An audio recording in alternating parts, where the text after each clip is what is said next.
72세 김영자 씨는 매일 아침 7시에 집을 나섭니다.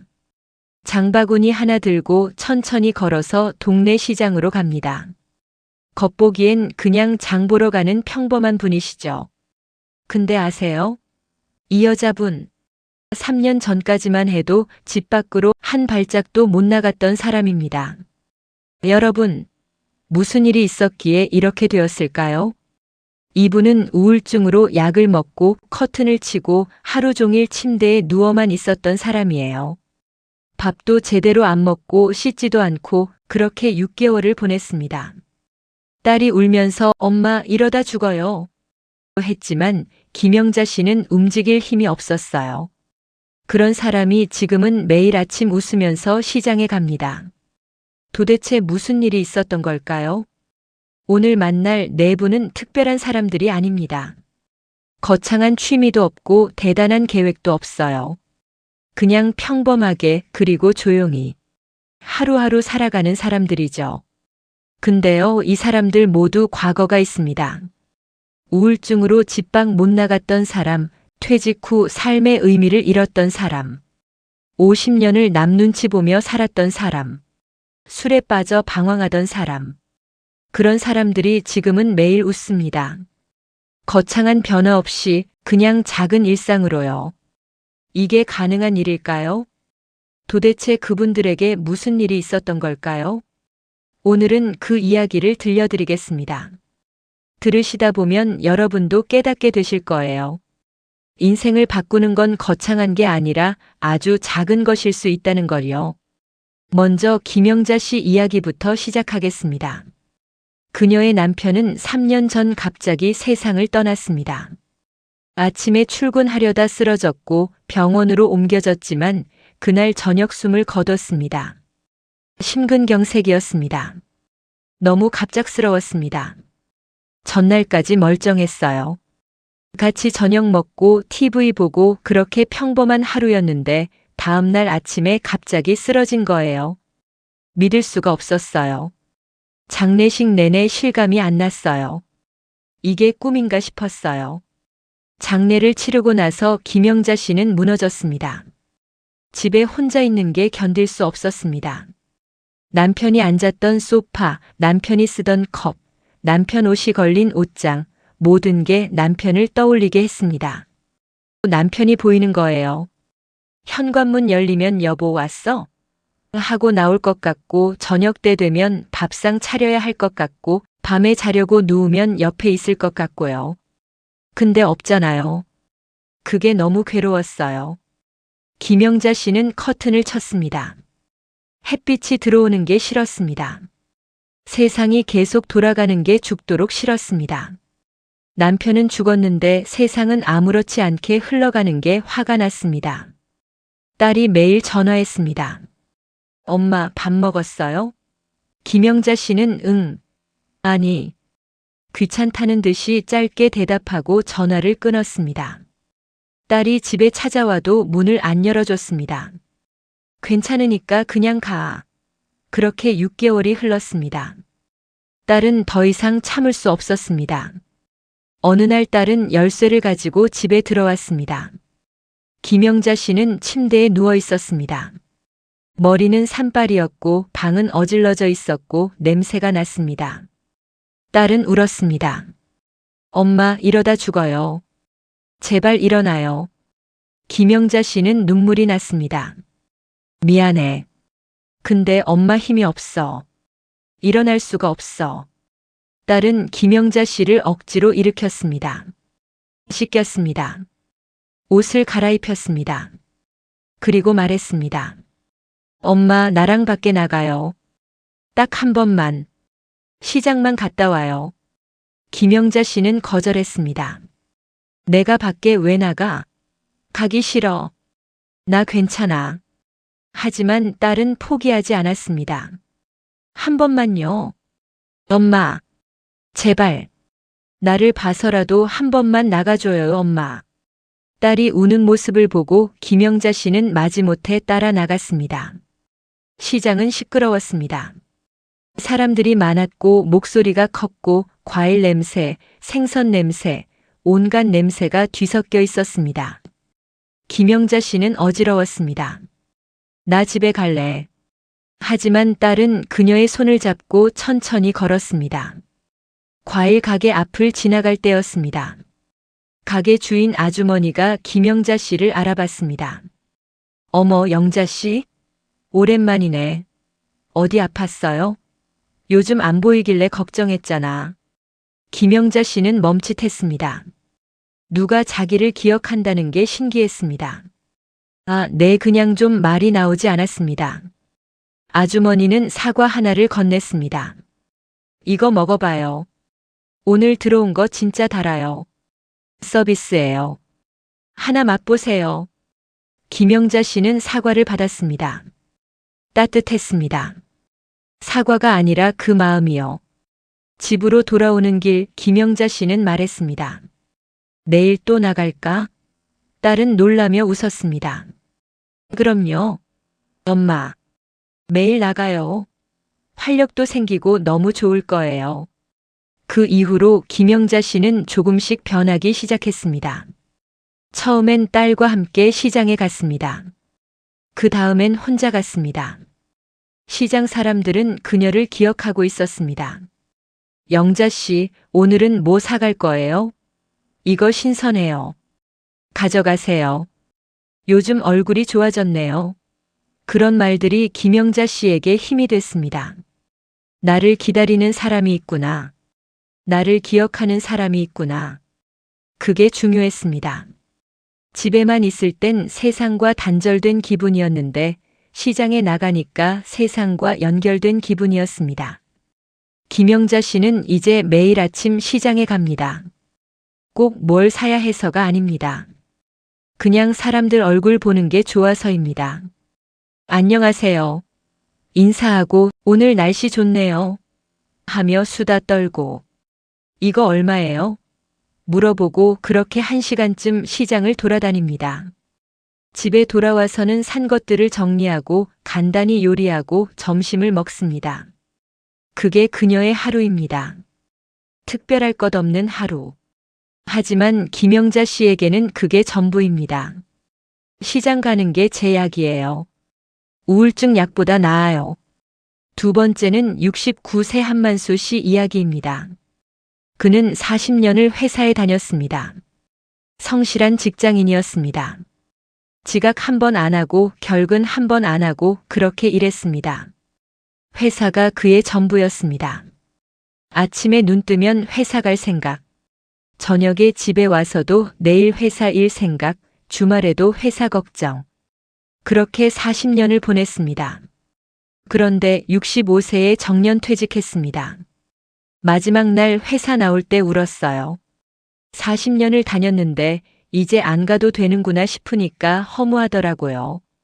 동료들이 수고했어요 하고 박수 쳐줬지만 집에 돌아오는 길이 너무 멀게 느껴졌어요. 퇴직 후 한만수 씨는 무엇을 해야 할지 몰랐습니다. 아침에 일어나도 갈 곳이 없었습니다. 출근할 필요가 없었습니다. 처음 일주일은 좋았습니다. 이제 늦잠 자도 되는구나. 출근 안 해도 되는구나. 하지만 2주째부터 불안해지기 시작했습니다. 나 지금 뭐 하는 거지? 이렇게 시간만 보내도 되는 건가?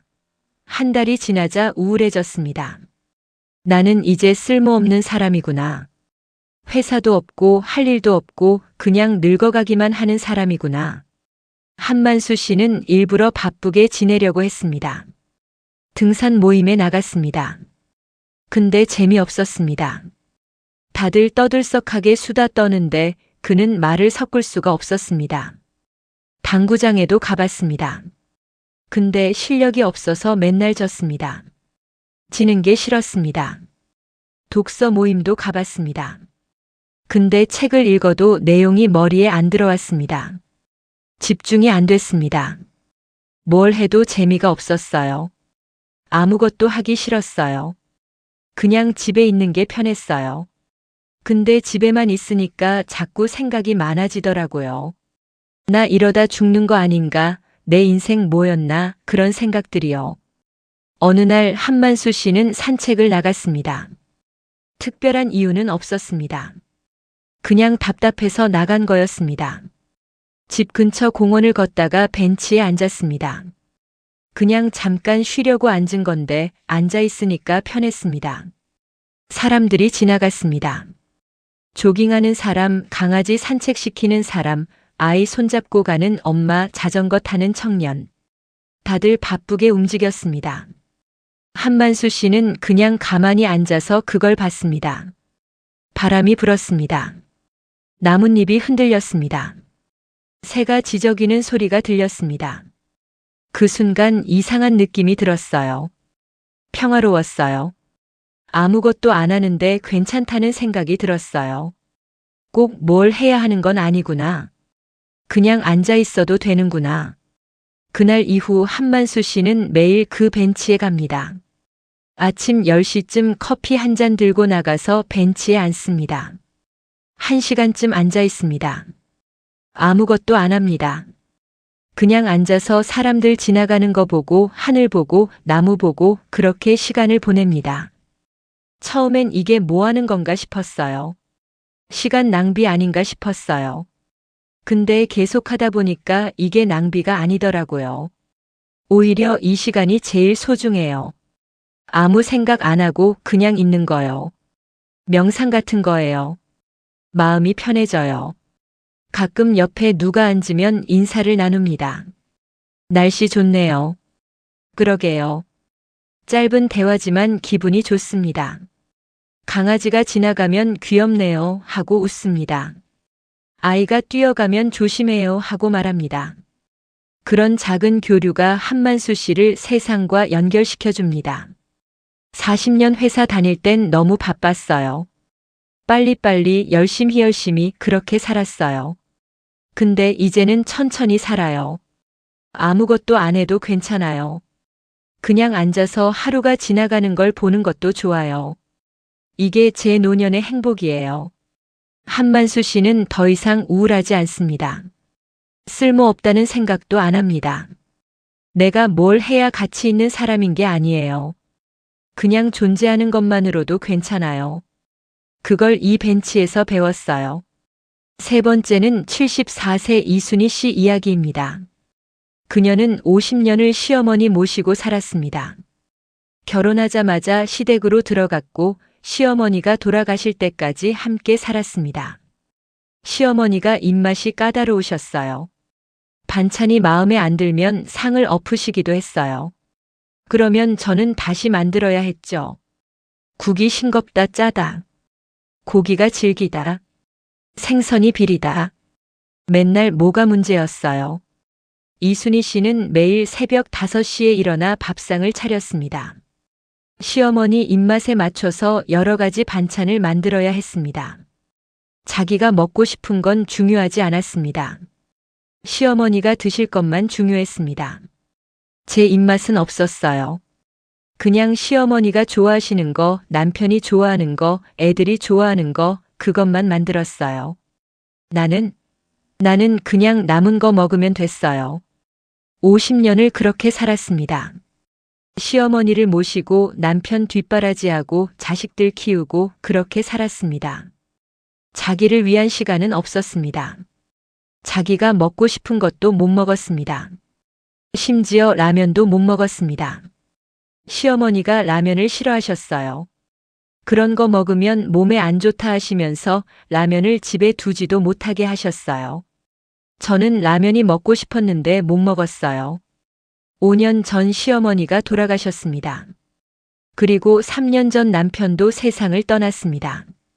자식들은 다 독립했습니다. 이순희 씨는 처음으로 혼자가 됐습니다. 처음엔 막막했어요. 이제 뭐 하며 살지? 누굴 위해 밥을 차리지? 하지만 며칠 지나니까 이상한 자유가 느껴졌습니다. 아침에 일어나도 밥상 차릴 필요가 없었습니다. 반찬을 여러 가지 만들 필요도 없었습니다. 그냥 자기 먹고 싶은 것만 먹으면 됐습니다. 어느 날 아침에 라면이 먹고 싶었어요. 그래서 라면을 끓여 먹었어요. 20년 만에 먹는 라면이었어요. 눈물이 났어요. 이렇게 맛있는 건데 왜 못 먹고 살았나 싶었어요. 그날 이후 이순희 씨는 자기 입맛대로 먹기 시작했습니다. 라면이 먹고 싶으면 라면, 계란 후라이가 먹고 싶으면 계란 후라이, 김치만 먹고 싶으면 김치만. 처음엔 죄책감이 들었어요. 이렇게 대충 먹어도 되나? 근데 괜찮더라고요. 아무도 뭐라 안 해요. 내가 먹고 싶은 대로 먹는 게 이렇게 자유로운 줄 몰랐어요. 이순희 씨는 이제 아침을 거르기도 합니다.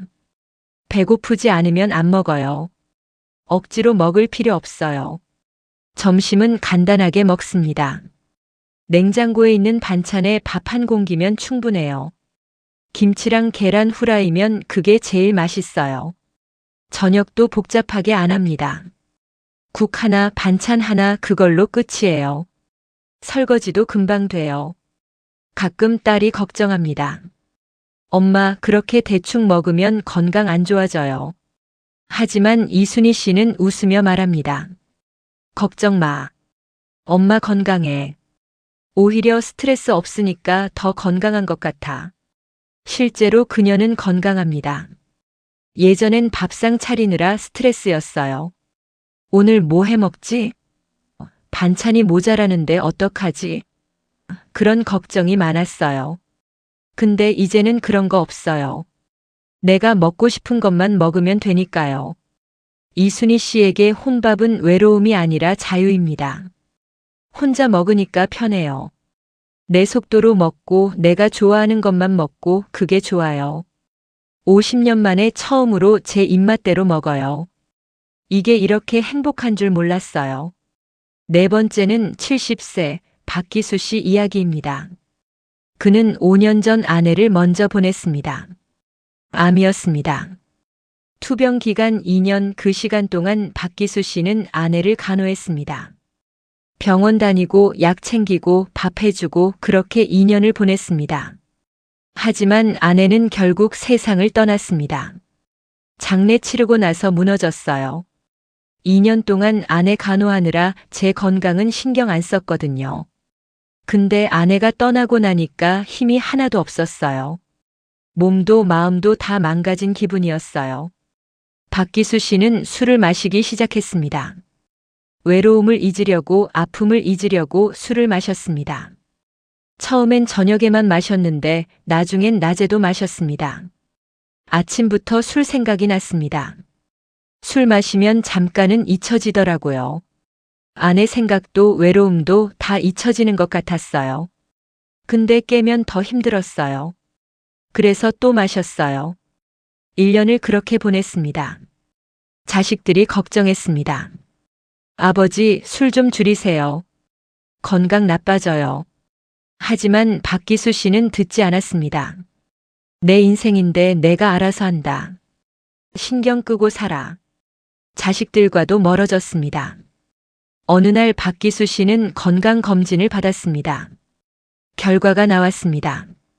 간 수치가 나빴고 혈압이 높았고 당뇨 위험이 있었습니다. 의사가 말했습니다. 이러다 큰일 납니다. 술 끊으셔야 해요. 운동도 하시고요. 안 그러면 몇 년 못 가요. 박기수 씨는 그 말에 충격을 받았습니다. 죽고 싶지는 않았어요. 아내 따라가고 싶다는 생각도 했지만 막상 의사가 몇 년 못 간다 하니까 무서웠어요. 아직 죽기는 싫었어요. 그날 집에 돌아와서 박기수 씨는 술병을 다 버렸습니다.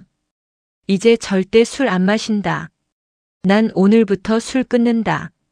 처음 일주일은 지옥이었습니다.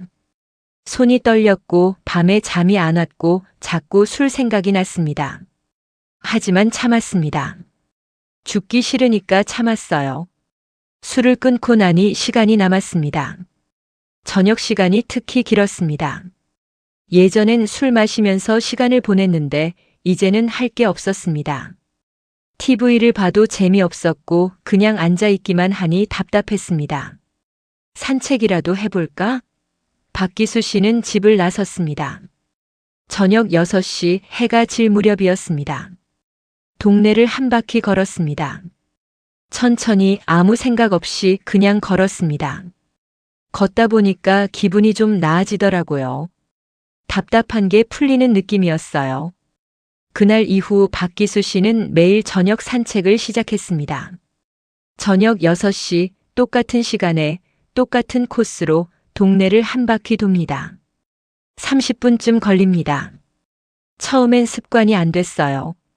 귀찮았어요. 근데 억지로라도 나갔어요. 일주일, 한 달, 석 달 계속하다 보니까 습관이 됐어요. 이제는 6시 되면 자동으로 신발 신고 나가요. 산책하면서 박기수 씨는 많은 것을 봅니다. 저녁 노을, 가로등 켜지는 거, 저녁 먹으러 가는 사람들, 퇴근하는 사람들, 강아지 산책시키는 사람들. 세상이 보이더라고요. 술 마실 때는 아무것도 안 보였는데 맨정신으로 걸으니까 모든 게 보였어요. 하늘도 예쁘고 사람들 얼굴도 보이고요. 걷다 보면 아는 사람을 만나기도 합니다. 저녁 산책이에요? 네, 매일 이 시간에 걸어요. 짧은 대화지만 기분이 좋습니다. 혼자가 아니라는 느낌이 듭니다. 박기수 씨는 이제 술을 안 마십니다. 3년째 끊었습니다. 술 생각 안 나요. 산책하면서 스트레스가 다 풀려요. 술보다 산책이 나아요. 건강도 좋아졌습니다. 간 수치도 정상이 됐고 혈압도 내려갔고 몸무게도 줄었습니다. 의사가 깜짝 놀랐어요. 뭘 하셨어요? 해서 그냥 매일 걸었어요 했더니 그게 최고예요 하더라고요. 박기수 씨에게 저녁 산책은 단순한 운동이 아닙니다. 그의 삶을 구한 루틴입니다. 매일 똑같은 시간에 똑같은 길을 걸어요. 지루할 것 같죠? 근데 안 지루해요. 오히려 그게 좋아요. 예측 가능한 하루가 평화로워요. 변화가 필요한 게 아니라 반복이 필요했어요. 그 반복이 저를 구했어요. 그는 이제 자식들과도 관계가 좋아졌습니다. 애들이 좋아해요. 아버지 요즘 얼굴이 밝아졌어요 하면서요. 손주들도 놀러와요. 예전엔 술 냄새 나서 가까이 안 왔는데 이제는 와서 안겨요. 그게 제일 좋아요. 박기수 씨는 말합니다. 제 인생은 저녁 산책으로 바뀌었어요. 거창한 변화 아니에요. 그냥 매일 30분 걷는 거예요. 근데 그게 제 삶을 완전히 바꿨어요. 술에 빠져 죽어가던 사람이 이제는 건강하게 살고 있어요. 작은 습관이 인생을 바꿀 수 있어요. 여기까지 네 분의 이야기를 들으셨습니다. 어떠셨나요? 특별한 이야기였나요? 아니면 평범한 이야기였나요? 겉보기엔 평범합니다. 시장 가는 것, 벤치에 앉는 것, 혼자 밥 먹는 것, 저녁 산책하는 것. 이게 뭐 대단한 거냐고 물으신다면 맞아요. 대단하지 않아요. 누구나 할 수 있는 일이에요. 근데요, 이 사람들한테는 이게 인생을 바꾼 일이에요. 우울증에서 벗어나게 해준 일, 삶의 의미를 찾게 해준 일, 자유를 느끼게 해준 일, 건강을 되찾게 해준 일이에요. 작아 보이지만 엄청난 변화예요. 우리는 자꾸 거창한 것을 찾습니다. 노년에 뭔가 특별한 취미를 가져야 해, 여행을 많이 다녀야 해, 새로운 것을 배워야 해. 물론 그것도 좋습니다. 하지만 그게 전부는 아닙니다. 매일 시장에 가는 것도 충분히 의미 있고, 벤치에 앉아 있는 것도 충분히 가치 있고, 혼자 밥 먹는 것도 충분히 행복할 수 있고, 저녁 산책하는 것도 충분히 삶을 바꿀 수 있습니다. 중요한 건 규모가 아니라 지속입니다. 거창한 걸 한 번 하는 것보다 작은 걸 매일 하는 게 더 강력합니다. 김영자 씨는 매일 시장에 갑니다. 한만수 씨는 매일 벤치에 앉습니다. 이순희 씨는 매일 자기 입맛대로 밥을 먹습니다. 박기수 씨는 매일 산책을 합니다. 매일 매일 매일. 그 반복이 습관이 되고 습관이 삶이 되고 삶이 행복이 됩니다. 혼자 산다는 게 외롭다고만 생각하지 마세요. 혼자라서 오히려 이런 작은 일상이 가능합니다. 누구 눈치 안 보고 내 속도로 내 방식으로 매일 반복할 수 있습니다. 가족이 있으면 맞춰야 하잖아요. 시장 갈 때도 어디 가요? 물어봐야 하고 벤치에 앉아 있으면 뭐 하세요? 할 수 있고 혼자 간단히 먹으면 그렇게 대충 먹으면 어떡해요? 할 수 있고 산책하려면 나도 같이 갈까요? 할 수 있어요. 나쁜 건 아니지만 자유롭진 않아요. 혼자면 그런 거 없어요. 그냥 하고 싶은 대로 하면 돼요. 매일 같은 시간에 같은 일을 아무 설명 없이 할 수 있어요. 그게 혼자 사는 노년의 특권이에요. 여러분의 과거는 어떠셨나요? 힘들었나요? 외로웠나요? 우울했나요? 술에 빠졌었나요? 누군가를 위해 내 인생을 포기했었나요? 괜찮습니다. 과거는 과거일 뿐이에요. 중요한 건 지금이에요. 오늘부터 시작하면 돼요. 거창한 목표 세우지 마세요. 올해는 등산 100번 하겠다, 책 50권 읽겠다, 외국어 배우겠다, 이런 거 안 해도 돼요. 그냥 작은 거 하나만 정하세요. 매일 아침 밖에 나가기, 매일 같은 시간에 벤치에 앉기, 매일 내가 먹고 싶은 거 먹기, 매일 저녁 산책하기. 이 정도면 충분해요. 그걸 일주일만 해보세요. 힘들면 그만두고 괜찮으면 한 달 해보세요. 한 달 하다 보면 습관이 돼요. 습관이 되면 안 하는 게 오히려 이상해져요. 그렇게 석 달, 6개월, 1년 하다 보면 여러분 인생이 바뀌어 있을 거예요. 오늘 집에 돌아가시면 생각해 보세요. 내가 매일 할 수 있는 작은 것이 뭘까? 꼭 네 분과 똑같이 할 필요는 없어요. 여러분만의 것을 찾으세요. 여러분의 노년도 충분히 행복할 수 있어요. 혼자여도 아니 혼자라서 더 행복할 수 있어요. 작은 일상이 여러분을 구할 거예요. 오늘부터 시작하세요. 늦지 않았어요. 지금이 제일 빠른 날입니다.